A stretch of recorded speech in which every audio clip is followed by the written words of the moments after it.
to eat. Yeah. And that's actually a switch that I've made in everyday life. So Yeah, I actually always use a smaller plate for dinner. I do too. And it helps like a ton. And it's interesting because a lot of times when family comes over, we actually get out the big dinner plates to feed everyone, or even the big like paper plates. Yeah. And it's significantly bigger than what I'm used to eating. And just that small change, like I tend to eat quite a bit more. I do too.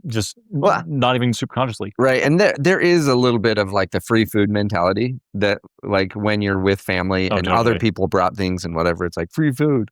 And you tend to eat more when it's free food because that really is so ingrained in my brain. Yeah. It's so hard for me to overcome that. Like I have to be a big eater. I have to be a good boy and clean my plate. Like I don't do a very good job at being like, I'm full. I can get rid of the rest. Yeah.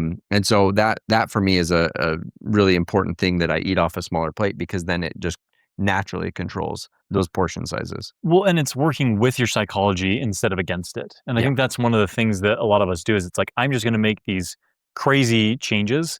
And it's like, but I know this about my psychology. And so if we appreciate that a little bit more, right?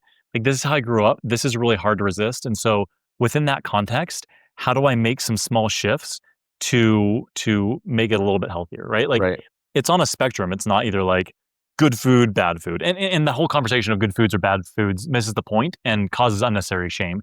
And it's just what's going to lead me in the direction of my long-term goals, what's going to lead me in the opposite direction. And how can I leverage my psychology, or how can I leverage these tools to work with my psychology instead of against it, so that there's just less resistance and I'm more likely to be consistent in these behaviors.